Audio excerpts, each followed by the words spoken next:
हम ही ब्रह्म हैं, उन्हीं के रूप हैं, नहीं तो हम कहाँ से आए। अगर परमात्मा नहीं होते तो हम नहीं होते। तो जो जैसा ब्रह्मांड में है वैसा ही इस पिंड में भी है। इसलिए हम इस पिंड को ही ब्रह्मांड मानकर और यात्रा शुरू की। आगे बढ़े। इसी क्रम में उसके दर्शन का चिंतन भी हुआ, क्योंकि दर्शन का इतिहास तो कपिल से शुरू होता है, उनके सांख्य दर्शन से, जिनका काल करीब करीब महाभारत काल है, 3500 वर्षों का। तो दर्शन में भी धीरे धीरे मनोविज्ञान जुटा और मनोविज्ञान के आने से हमारे इस चिंतन में हमारा ब्रेन और मन दोनों सहायक बना, ये दर्शन का विषय बना। ये क्रम तीसरे प्रयास में से चौथे प्रयास तक मानव मनीषा को लाया, जहां हम आज खड़े हैं। आज जहां हमारा चिंतन खड़ा है, आज मनुष्य भौतिक विज्ञान के खोजों की पराकाष्ठा पर है, उसके फायदे भी उठा रहा है। इस सभ्यता का विकास भी इसी से हुआ। लेकिन भौतिक विकास के साथ साथ मानसिक जो मनुष्य का आज असंतुलन बन गया, संतुलन आदमी खो गया, इससे आदमी राहत चाहता है। इसी क्रम में चौथा हमारा प्रयास है कि उस परमात्मा को प्राप्त करने के लिए हमें कोई और सहायता मिल सकती है क्या? क्योंकि हमारे पास तो शरीर और मन है।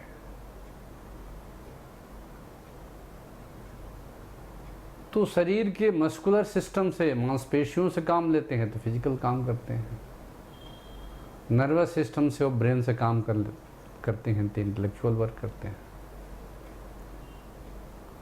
मनसातीत होते हैं तो स्पिरिचुअल करते हैं। तो क्या ये दोनों को जोड़ने के लिए कोई कड़ी है क्या? इसी क्रम में एक विज्ञान का सहयोग आज प्राप्त है, वो है द साइंस ऑफ बायोसाइकोलॉजी। इसलिए इस चौथे प्रयास में हम अपने शरीर, मन और शरीर के संबंधों को समझते हैं। फिर ये यात्रा और भी सही हो सकती है, सुगम हो सकती है, सहज हो सकती है, क्योंकि हमारा मनोविज्ञान शरीर के कर्मों को प्रभावित करता है और शरीर की स्थिति मन को प्रभावित करती है। ये जो हमारा body mind relation, mind body relation है, यही बायोसाइकोलॉजी का विषय है। क्योंकि एक नवीन सब्जेक्ट है, लेकिन बहुत ही रोचक सब्जेक्ट है, विषय है। इसमें पढ़े लिखे आदमी, खास करके नौजवान लड़के लड़कियां, टीचर वर्ग, विद्यार्थी, इस विज्ञान से बहुत ही फायदा उठा सकते हैं। यूँ तो ये सबके लिए है, लेकिन इन वर्ग के लोगों के लिए ये विशेष उपयोगी होगा। इसी उद्देश्य से इस विषय को आपके सामने लाया जा रहा है। मनुष्य के चिंतन का 4 डायमेंशन है, 4 दिशाएं हैं। मनुष्य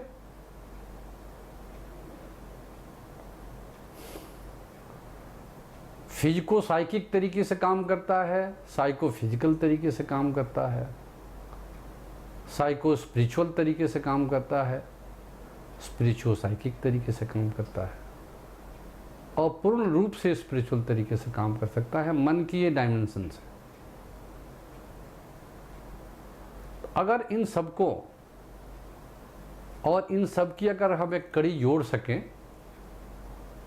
तो हमारा जीवन पूर्ण रूप से एक संयुक्त भाव से शरीर से मन और मन से आत्मा में चलने का रास्ता हम सहज ढंग से प्राप्त कर अपने व्यस्त जीवन में हम आज कम से कम समय में मनसाध्यात्मिक लाभ उठा सकते हैं। इस विषय का यही उद्देश्य है। मनुष्य मानसिक शारीरिक धरातल पर पहले जन्म जात संस्कारों को लेकर पैदा होता है, उसे काम करता है, जो इनबॉर्न संस्कार है।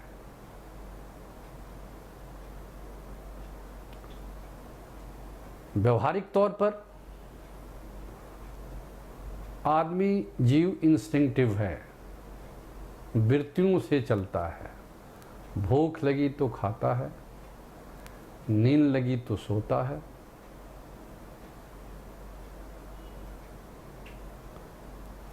और कहीं बाहर से उसके मुताबिक नहीं हुआ तो क्रोधी भी हो जाता है,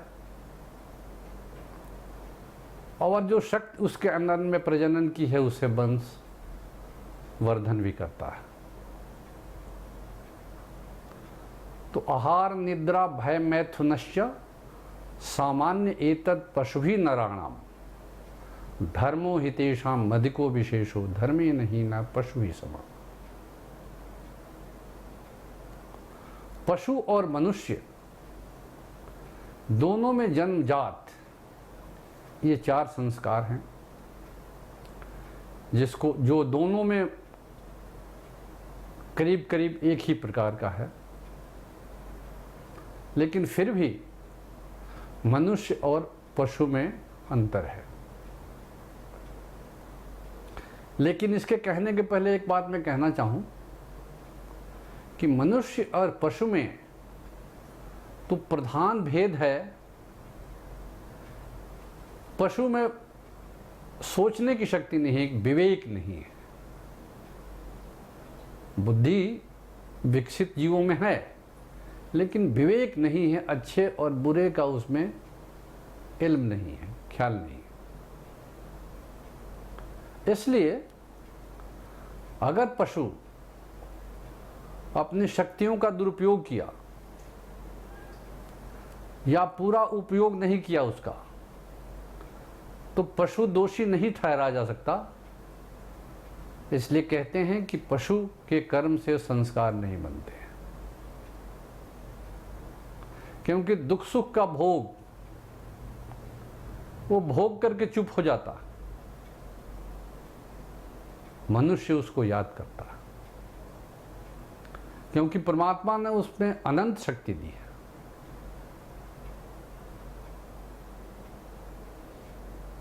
इसलिए मनुष्य में अगर धर्म नहीं हो तो पशु से भिन्न नहीं है। धर्म है परमात्मा की तरफ चलने की चेष्टा है, और धर्म विहीन जीवन पशु जैसा जीवन है। लेकिन पशु बन करके हम संतुष्ट नहीं हो सकते, क्योंकि हम पशु नहीं हैं। वृत्तियां पार्श्विक अवश्य है।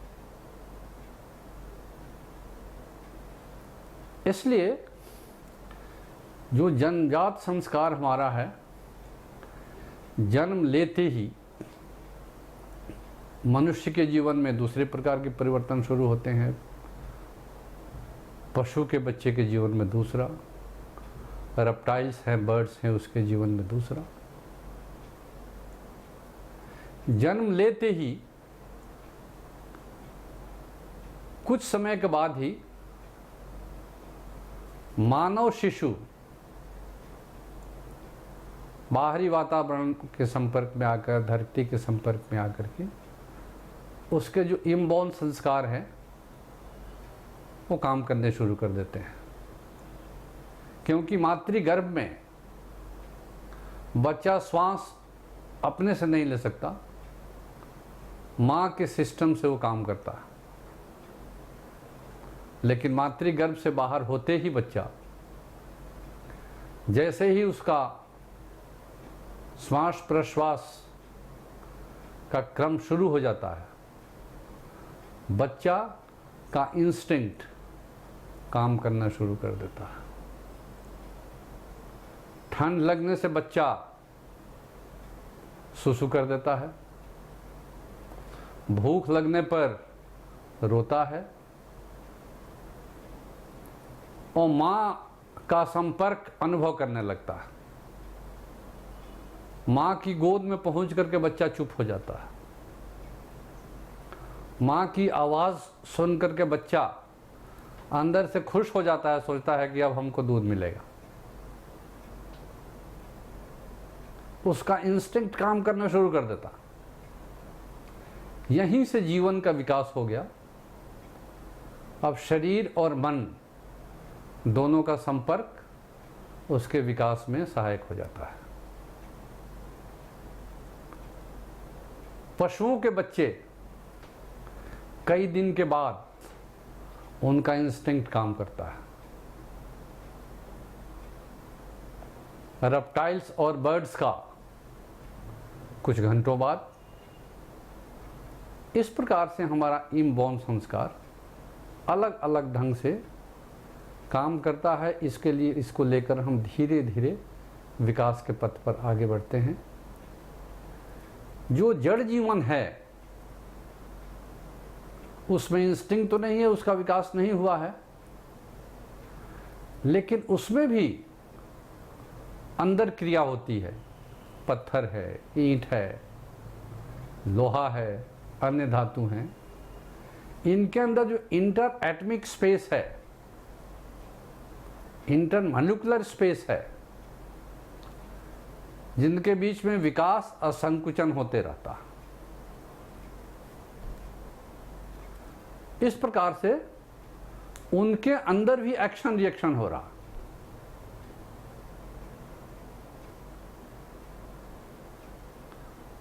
तो हमारा इनबॉर्न संस्कार